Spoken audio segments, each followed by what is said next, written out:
la décision qui s'impose, puisque ce qu'ils ont demandé n'a pas été satisfait. La décision qui s'impose, c'est véritablement d'aller maintenant à l'étape suivante, celle du dépôt de l'avis de grève. Ça, c'est tout à fait logique.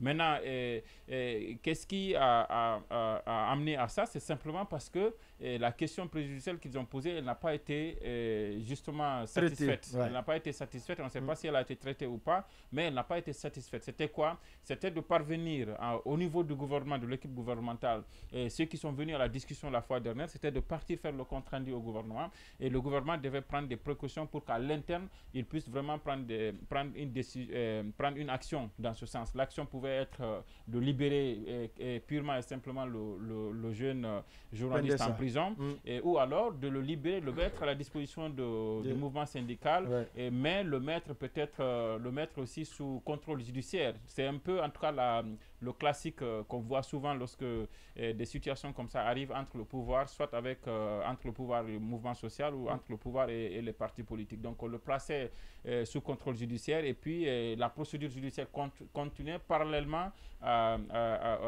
aux négociations qui sont sur les autres points. N'oubliez pas qu'il y a d'autres points, notamment sur la cherté des prix de denrées de première nécessité. On est à un mois du mois de Ramadan. C'est vrai que c'est une question très importante et qu'il va falloir traiter au cours de ces discussions.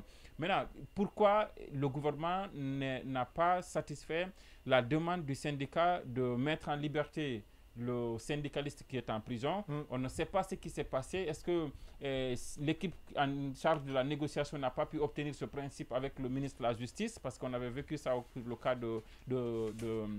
sur le cas de Sako, Abdoul Sako. Il a fallu que le Premier ministre négocie ça avec le ministre de la Justice et qu'ils obtiennent la libération de Sako. Cette fois-ci, ça n'a pas été fait. Par contre, pendant que nous parlons de ce sujet, pendant que les syndicalistes étaient en réunion, le procureur de Dixine a sorti un communiqué. Il a dit quoi dans la journée. Ce n'est pas pour être conforme à ce qui est au contenu de ce communiqué-là. Il évoquait la question de Sékou Jamal Pendessa, mais ce n'était pas pour le mettre à la disposition des avocats. Il rappelle qu'il est poursuivi pour participation à une réunion non autorisée par les autorités administratives, participation délictueuse à un attroupement. Gardez bien le micro, oui, allez-y. Participation à un attroupement non armé, atteinte et menace de porter atteinte à l'ordre public, à la sécurité publique, à l'intégrité et à la dignité des individus par le biais d'un système informatique. Et là, c'est la loi sur la cybersécurité, et de complicité par instigation de ces faits dont d'autres en sont les auteurs principaux. Infraction prévue définie et punie par les articles 634, 627, 628, 629, 19, 20 Beaucoup d'articles sont alignés là, oui. Alors ce qu'il dit, c'est ce qu'il reproche à Pendessa, mais j'essaie de voir la conclusion. Est-ce qu'il dit qu'en vertu de ça, il le libère ou pas?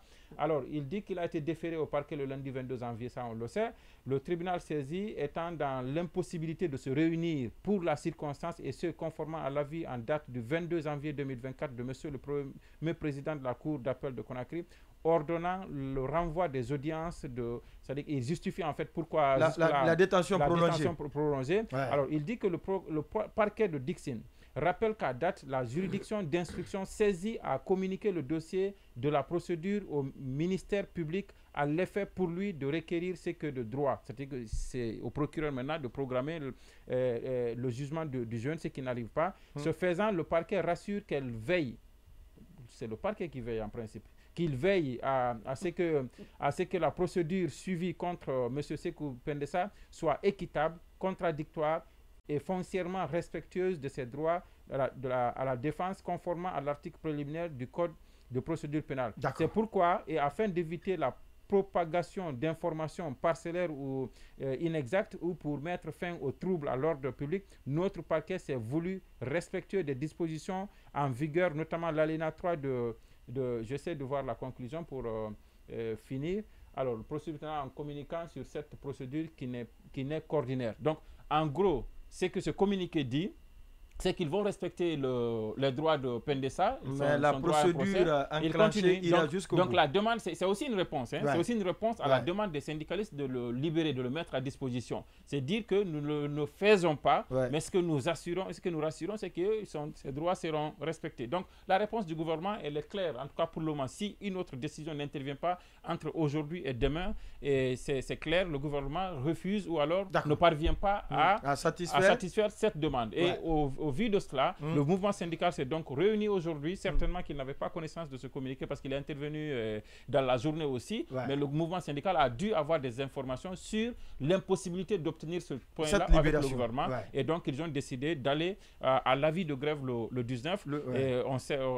Et maintenant, il reste à savoir si, bien sûr, la pression qui va arriver au cours du week-end et les autres actions qui vont, bien sûr, être exercées par le gouvernement, est-ce que tout cela n'aura pas raison de l'engagement des syndicalistes à aller jusqu'au bout. Parce que le mardi, il y a une autre manifestation qui est prévue. C'est un sit-in devant le siège de l'autorité de régulation des postes et télécommunications, appelé par des citoyens pour aller manifester contre la restriction de l'Internet. Oui.